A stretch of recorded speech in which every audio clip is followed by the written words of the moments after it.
ada cara yang paling mudah buat dulur-dulur semua yang patut dicoba. Hanya dengan cara saanclom. Ada-ada saja ini ya. Ternak cacing sutra yang nyeleneh sekali, yaitu cara saanclom atau cara secemplung.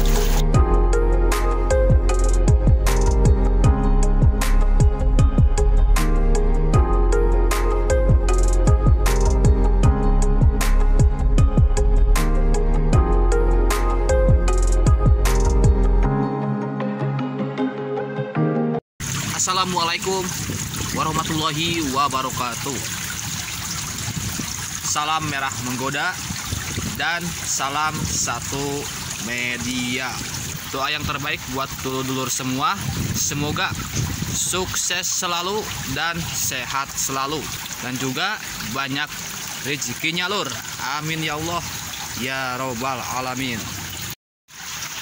Bagi kalian yang sering gagal di media ampas tahu fermentasi, memang ya, untuk mencapai keberhasilan pastinya kita membutuhkan suatu kesabaran dan juga kesemangatan dalam menjalani usaha tersebut, terutama usaha cacing sutra.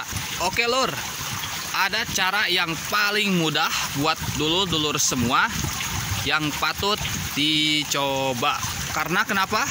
Karena cara ini cara yang paling termudah dari teknik-teknik atau cara-cara yang lain. Banyak cara yang saya berikan. Cara ini jauh lebih mudah. Alhamdulillah, baru-baru ini sudah saya coba hanya dengan cara saanclom. Ada-ada saja ini ya. Ternak cacing sutra yang nyeleneh sekali, yaitu cara saanclom atau cara secemplung. Oke, saya akan coba perlihatkan dulu sebelum akhirnya saya untuk melakukan tutorialnya atau caranya. Ya, saya akan perlihatkan dulu. Ini saya ternak cacing sutra saanclom di talang air. Kalau kita perhatikan, ini yang di tengah-tengah gumpalan cacing sutra, awal mula saya cemplungin, tapi setelah 1 hari mereka menyebar lur tuh ya ke sisi talang air, banyak sekali tuh.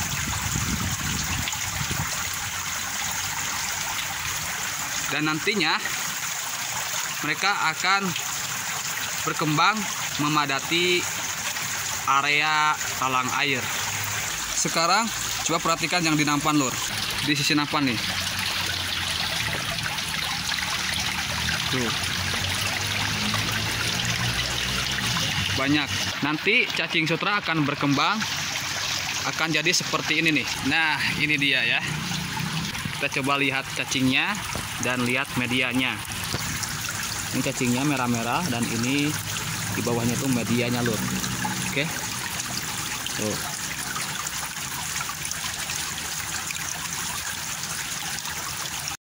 Sekarang kita langsung eksekusi caranya. Cara ternak cacing sutra saanclom. Oke. Pertama-tama nih, kalian siapkan sari lumpur yang benar-benar halus sekali. Sari lumpur ini bertujuan sebagai habitat dan sumber makanannya lur. Lantas bagaimana caranya untuk membuat sari lumpur ini? Insya Allah di kesempatan konten kali ini juga saya akan kasih tahu buat dulur-dulur semua. Oke, ini ya berbeda dengan cara yang dulu pernah saya berikan dengan sari lumpur. Cuman yang dulu atau yang kemarin itu lumpurnya difermentasi, tapi kalau yang ini tidak difermentasi. Kenapa? Karena cara ini adalah cara paling termudahnya lur. Oke, saya juga akan kasih tahu sari lumpur mana yang bagus untuk dimanfaatkan sebagai media dan makanan untuk si cacing sutra. Oke, saya akan langsung saja untuk kasih tahu caranya atau tutorialnya. Setelah kalian siapkan tempat atau wadah seperti nampan, kalian siapkan juga sari lumpurnya. Sebagai contoh, ini sudah saya kasih dengan sari lumpur. Kita cek kembali nih. Tuh. sudah saya kasih, dan ketinggiannya kita bisa melihat dari sini lur. Nah ini nih, itu sekitar 1 cm ya, 1 cm. Oke, dan ini ada nampan yang belum saya kasih sari lumpur. Tujuannya untuk memberikan caranya lur. Pertama-tama kalau terisi air kita buang dulu airnya ya, lalu kita sebar sari lumpurnya. Ingat, keadaan si nampan ini harus tidak ada air ya, atau sedikit lah seperti saya ini nih. Tujuannya kenapa? Agar sari lumpur ini tidak kemana-mana. Artinya setelah air naik, sari lumpur ini sudah mengendap. Satu nampan berikan 1 liter sari lumpur atau 5 gelas cup ini nih. Setelah kita berikan sari lumpur, kita diamkan dulu ya sampai sari lumpur ini benar-benar mengendap seperti ini nih. Dan kalau sudah mengendap, langsung kita kasih bibit. Oke, kita cari dulu bibitnya. Nah di sini nih, saya akan ambil 1 nampan itu, ambil 1 genggam. Biasalah ya. Cuma bedanya itu karena ini cara sanclom, jadi kita cuman cemplungin aja seperti ini. Tidak disebar-sebar ya. Cemplungin. Nanti cacing sutra akan menyebar dengan sendirinya. Oke. Kita cemplungin aja. Tuh, udah. Jadi seperti itu caranya ya, cara sanclom atau cara secemplung. Sekarang bagaimana caranya untuk membuat sari lumpur tanpa difermentasi, dan lumpur seperti apa yang harus kita manfaatkan. Oke, lanjut saja. Akan saya langsung cari lumpurnya untuk dimanfaatkan sebagai media dan makanan cacing sutra. Oke lur, langsung saya akan cari dan ambil untuk diolah menjadi media dan makanan cacing sutra tanpa difermentasi ya.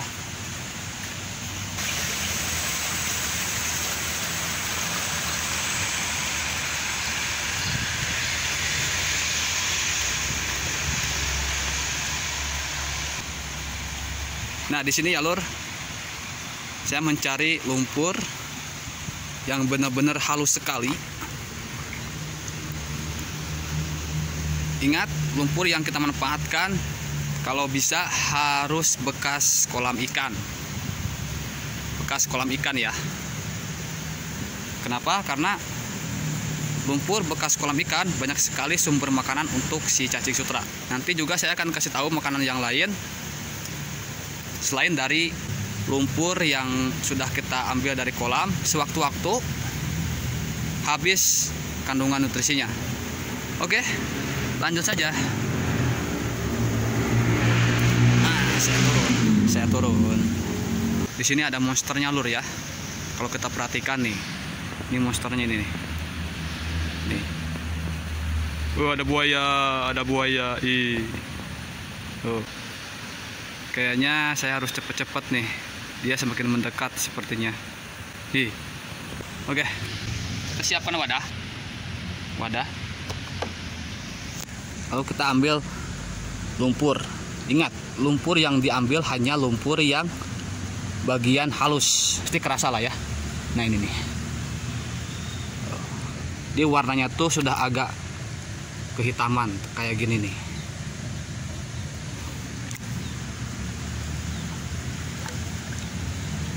Saya akan ambil sedikit saja sebagai contoh. Oke, sudah cukup sajalah.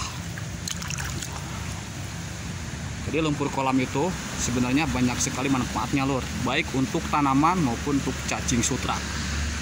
Oke, kita akan olah seperti ini ya, penampakan lumpurnya. Oke, setelah ini kita akan saring untuk memastikan tidak ada material yang kasar saat dimanfaatkan untuk ternak cacing sutra sanclom. siapkan wadah, air, dan juga serok halus. Air kita campurkan seperti ini nih. Oke. Dan kita siapkan seroknya, lalu ini kita aduk sampai benar-benar tercampur dengan air si lumpurnya. Oke, setelah dirasa tercampur dengan air seperti ini ya, ini sangat kental sekali tuh. Oke, kita saring.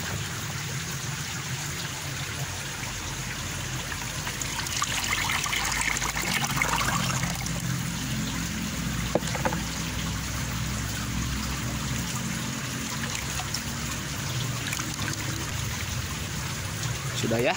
Nah, jadinya seperti ini lur, dan ini material yang kasarnya lur, tuh coba perhatikan ya, tuh kayak gini, jadi bala ya kalau kita tidak menyaringnya tuh. Jadi yang diambil hanya sari lumpurnya saja, atau lumpur yang benar-benar halus. Nanti cacing akan terlihat lebih bersih dan mudah untuk dipanen. Oke, setelah ini langsung saja kita aplikasikan ya, tanpa perlu difermentasi. Dan insya Allah saya akan coba untuk kedepannya sari lumpur ini akan saya olah, akan saya fermentasi, yang mudah-mudahan juga akan lebih bagus ya, lebih baik buat si cacing sutranya.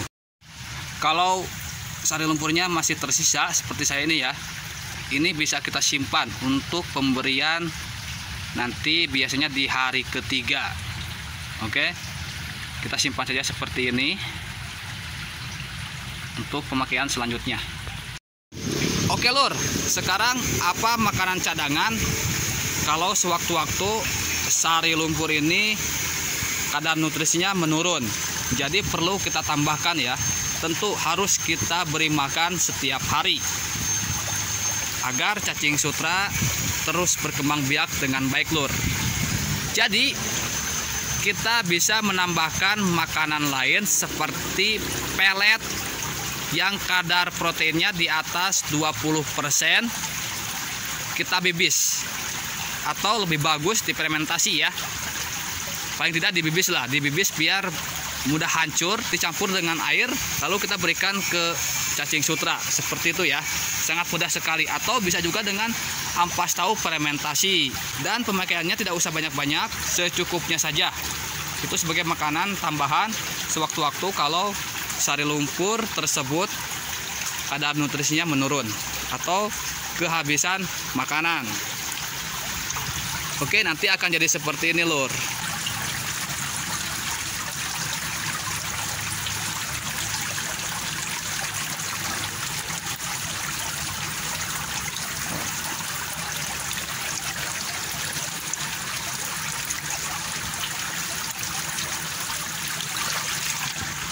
Jadi seperti itu lur, cara paling mudah ternak cacing sutra di nampan hanya dengan cara seanclok atau secemplung. Jadi maksudnya kita penebaran bibitnya hanya dicemplungin saja atau diancolomkeun lah bahasa Sunda namanya. Oke, jadi itu saja yang saya berikan informasinya buat dulur-dulur semua. Semoga memberikan manfaat, mengedukasi, dan juga memberikan inspirasi. Salam satu media, salam merah menggoda. Wassalamualaikum warahmatullahi wabarakatuh. Pokoknya semakin mantap.